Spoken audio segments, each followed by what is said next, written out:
नमस्कार फ्रेंड्स.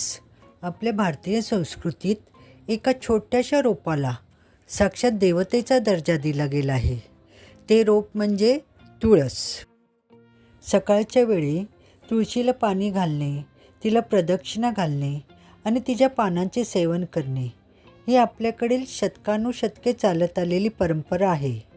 पण तुम्ही कधी विचार केला आहे का की आपल्या पूर्वजांनी तुळशीला एवढे धार्मिक महत्त्व का दिले आणि या परंपरेमागे कोणते अद्भुत वैज्ञानिक सत्य म्हणजेच सायंटिफिक रिझन दडले आहे?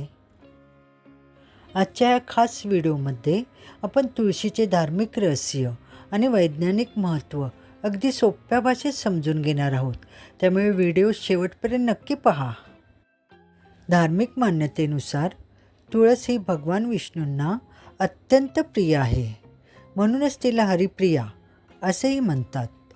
श्री विष्णू किंवा भगवान श्रीकृष्णाच्या नैवेद्यात जर तुळशीचे पान नसेल तर तो नैवेद्य अपूर्ण मानला जातो. शास्त्रानुसार तुळशीच्या पानात साक्षात विष्णूंचा वास असतो. तुळशीशिवाय केलेली कोणतीही पूजा विष्णू स्वीकारत नाहीत अशी आपली प्रबळ श्रद्धा आहे. पौराणिक कथेनुसार तुळस ही पूर्वजन्मी वृंदा नावाची एक परमपतिव्रता स्त्री होती. तिच्या पवित्रतेमुळे आणि भक्तीमुळे तिला भगवान विष्णूंनी वरदान दिले की ती वनस्पती रूपात सदैव पूजनीय राहील आणि तिचा विवाह शालिग्राम रूपात असलेल्या विष्णूंशी होईल. आजही आपण कार्तिक महिन्यात तुळशी विवाह मोठ्या उत्साहाने साजरा करतो. या दिवसापासूनच सर्व शुभ आणि मंगल कार्याची सुरुवात होते. पद्मपुराणात असे म्हटले आहे की तुळशीच्या मुळांमध्ये सर्व तीर्थक्षेत्रे वसलेली आहेत. तिच्या खोडात सर्व देवतांचा वास असतो आणि तिच्या पानांमध्ये साक्षात भगवान श्रीकृष्ण राहतात. म्हणूनच सकाळी उठून तुळशीचे दर्शन घेणे आणि तिला नमस्कार करणे म्हणजे अखंड सकारात्मक ऊर्जा मिळवण्यासारखे मानले जाते. आता वळूयात या व्हिडिओच्या दुसऱ्या आणि तितक्याच महत्त्वाच्या भागाकडे. आपल्या पूर्वजांनी तुळशीला धर्माशी जोडले जेणेकरून प्रत्येक घराने तिचे रक्षण करावे.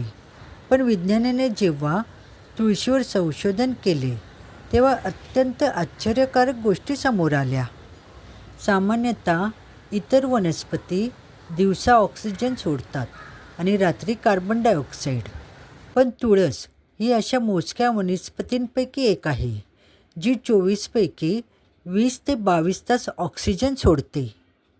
इतकेच नाही तर तुळस वातावरणातील कार्बन डायऑक्साईड, सल्फर डायऑक्साईड यांसारखे विषारी वायू शोषून घेते.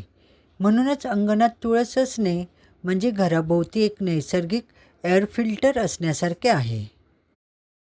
वैज्ञानिक संशोधनानुसार तुळशीमध्ये युजेनॉल, कॅम्फिन आणि सिनोल सारखे घटक असतात. हे घटक अतिशय शक्तिशाली अँटीबॅक्टेरियल, अँटीव्हायरल आणि अँटीफंगल असतात.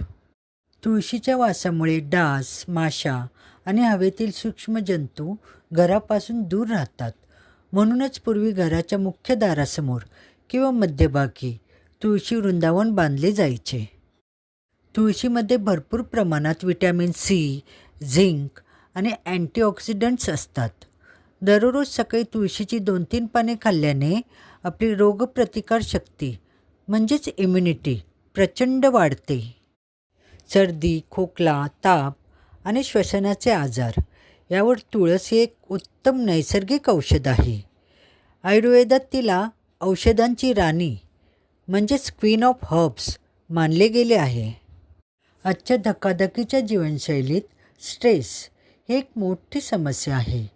तुळशीमध्ये ॲडॉप्टोजेन गुणधर्म असतात जे शरीरातील स्ट्रेस संप्रेरक म्हणजेच कोर्टिसोलचे प्रमाण नियंत्रित ठेवतात.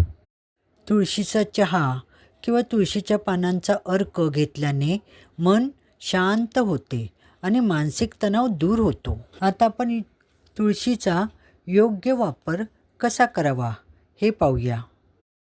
तुळशीचे फायदे मिळवण्यासाठी तिचा योग्य वापर करणे खूप गरजेचे आहे. जाणून घेऊया काही सोप्या टिप्स. तुळशीचे पान चावून खाऊ नये, कारण तुळशीच्या पानात पारा म्हणजेच मर्क्युरी आणि आयर्नचे प्रमाण जास्त असते. त्यामुळे पाने दाताने चावून खाल्ल्यास दाताचे इनॅमल खराब होऊ शकते. तुळशीचे पान नेहमी पाण्यासोबत गिळावे किंवा त्याचा चहा, काढा करून प्यावा. सकाळी गवती चहा, आले आणि तुळस एकत्र उकळून त्याचा काढा प्यायलास सर्दी, कफ दूर राहतो. तसेच तुळस तोडण्याचेही काही नियम आहेत. धार्मिक आणि वैज्ञानिक दृष्टिकोनातून रविवारी, एकादशीला किंवा रात्रीच्या वेळी तुळशीची पाने तोडू नयेत. तर फ्रेंड्स, आता तुमच्या लक्षात आले असेलच की आपल्या ऋषीमुनींनी आणि पूर्वजांनी तुळशीला आपल्या संस्कृतीचा भाग का बनवले. ती केवळ एक धार्मिक परंपरा नव्हती, तर आरोग्याचे आणि विज्ञानाचे एक महान शास्त्र होते. आजच्या प्रदूषित आणि धावपळीच्या युगात प्रत्येक घरात तुळशीचे रोप असणे आणि तिची काळजी घेणे अत्यंत आवश्यक आहे. तुम्हाला ही माहिती कशी वाटली हे मला कमेंट करून नक्की सांगा. जर व्हिडिओ आवडला असेल तर व्हिडिओला लाईक करा. तुमच्या मित्रमैत्रिणींसोबत आणि कुटुंबासोबत शेअर करा आणि अशाच नवनवीन माहितीपूर्ण व्हिडिओसाठी माझ्या चॅनलला सबस्क्राईब करायला विसरू नका. धन्यवाद. काळजी घ्या. निरोगी राहा. व्हिडिओ संपूर्ण पाहिल्याबद्दल मी तुमचे मनापासून आभारी आहे.